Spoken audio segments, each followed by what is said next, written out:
Can you explain how you explain in your book what a thought is and expand on the reflective nature of thoughts? I thought Sure. that part was really fascinating. Yeah, it's very interesting. Thoughts are a fascinating phenomenon. In that, as I mentioned in the book somewhere, you know, if you think about it, no one in the world had a parent sit them down at like 7 years old and say, listen, by the time you're 20, your constant companion in life, there's going to be someone standing next to you all the time, talking in your ear, telling you what you think, what you believe, telling you who you are and who you're not, telling you what you're afraid of. They're going to be there all the time. So I want to warn you, you're going to listen to this person more than you listen to your lover, more than you listen to your boss. It is going to be there all the time, chattering away at you. It's called thoughts. No one ever tells us that's going to happen, right? Isn't that weird? And yet it is true. How often do people talk about thoughts? Not really that often. It's like this secret we keep where we're always engaging our inner world, but then we kind of engage the outer world with some kind of persona that's a little fake, right? No wonder we're fucking, like no wonder we're suffering. Like we're so, inauthentic in a certain way. So thoughts are so fascinating because they're so prevalent in everyone's experience, and yet it's this like thing we hide away a little bit, right? Um, so anyway, starting from there, um, you know, as realization progresses, especially after that first big shift, it changes a lot as far as our understanding of thought, right? So as realization progresses, our understanding and experience of thought evolves a lot. And even after liberation, it's very interesting how it evolves. It gets to a place that's so hard to talk about with thoughts. But initially, what I would say if somebody wants to just look and see what a thought is, I would say start by reminding yourself in the moment that you're looking into what a thought is right now. Remind yourself that there's actually no past or future in this moment, right? In this exact moment, the only way there could be a past and future, well, I can't make one happen, but I can imagine one, right? So let's look right in this moment and see what's actually here then, right? If it's not a past and future, which are only thought based, there's only what's happening. Well, there's only five senses. There's sensation, there's sound, the visual experience, there's smell and taste, right? That's clearly here. And there's some other thing going on, this chattering going on, or this self-reflection, or this sense of me, or if, from an Advaita standpoint, it might be the pure sense of I am, or even where that I am is emanating from, that sense of I is emanating from.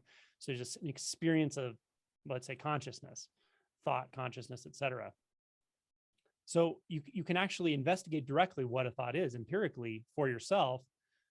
If you just sit for a moment and just say, okay, I just want to notice the next thought that comes, right? And the thought is, it's not the sensations, it's not the sounds, it's not the visual experience, the smell or taste. It's just whatever else comes that's not those. And you might notice, oh, I just saw an image of myself, I don't know, eating breakfast in my mind, right? And then you just investigate, well, what's that made out of? What is it? Like, how could I explain that to someone who's never had a thought?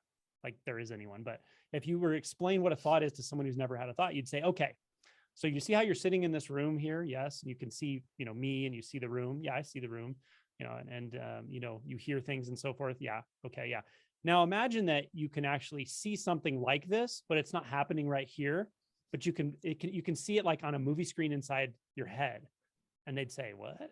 You'd say, yeah, that's what a thought is. You can actually experience what seems like the senses, but it's not the senses as they're appearing right now. It's kind of like the senses as they appeared maybe what seems like a moment ago, or that kind of thing.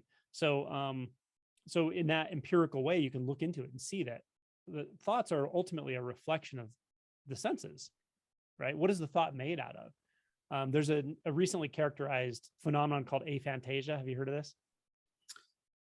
I feel like I heard that, but I'm Yeah. blanking on what that is. Well, aphantasia means some people they can't actually make a mental visual image in their mind at all. Okay. Yeah. Like Yeah. they I heard literally it. can't Yeah. do it.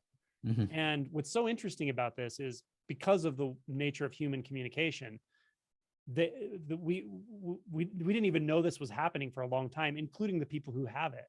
So when I heard about this, I started watching some documentaries or some sort of lectures by neurologists who study it and talk to people who have it. And one of them said he's found that about 1 out of 100 people have visual aphantasia. So I was like, well, I can probably find one then if 1 out of 100. So I went one day, I was at work and I started asking everybody to imagine an apple. And then I kind of went through the thing and I found 2 different people in one day who literally they don't have an ability to imagine anything visually. So once I found them, I was like, asking all kinds of questions. I'm like, okay, well, what did you think they were talking about? Like in first grade when the teacher said, okay, everyone imagine something. And they said, I never really knew what they were talking about. I thought they meant imagine like the word, the concept, like the verbal concept apple. So so one of the 2 people I talked to was very interesting. I told her, I said, would it surprise you to know people I can actually visualize that? I can like literally see it in their mind, like they see it in front of their eyes. And she was like, is that really true? Do people really see things in their mind? And I said, people see things in their mind that look more real than what's right in front of their eyes a lot of times, but that's a good example of how a visual thought, an image is really just a reflection of a sense, right? And so then the other very common part of thought is narrative, right? The self-narrative, self-talk, which apparently some other people with aphantasia have a minimal amount of that or none at all. They don't have an internal dialogue. They say. So are they suffering? It seems like they're like free of thoughts. What's here's something that's really interesting about that. Specifically to the image one, this neurologist who had interviewed many people with this disorder, or maybe it's not even a disorder really, but he asks them one question and they universally say that it's true of them. And he says, do you notice it's easy for you to move on? Like if you break up with someone, and they all say, oh, absolutely. I just don't think about them. I don't have an image of them, so I don't grieve. One guy even said, my mother passed away. And he said it was very sad while I was going through it with my sisters and whatever. He said, but after that, it was gone. Like I don't grieve her until I talk to my sisters and I feel their grief sort of by, whatever. And he said, what I noticed though, is like, if I look at a picture of her, I feel a lot of grief. He said, but I don't look at a picture of her. He said, I know I love her still, and I know she's not here, but I don't feel like grief, So people who have visual aphantasia, apparently they really don't hold on to lost loved ones or broken up relationships and that sort of thing nearly as much as people who do have, the majority of people who have this mental image in their minds. But it kind of shows you that we're actually grieving something that's not there in a sense, right? It's like we're taking what we're imagining to be, in a sense, almost more real than what's right in front of our eyes, right? And so this gets, as we go deeper in realization, this gets to the heart of what identification is actually all about, what identity is even all about. Because when we start to see, oh, I'm not the thoughts, I'm not the images, there's not a whole lot going on anymore. When we're not looking at the reflections in the mind and you're only looking at what's right in front of your face, if you're really honest with yourself, there aren't labels there because those are memories. There isn't concept there because the concepts about objects are memories, they're learned. It starts looking very different, actually. Separation, boundaries, all these things are learned. They're ultimately thoughts, but they become subtle thoughts. They become thoughts on which other thoughts are built.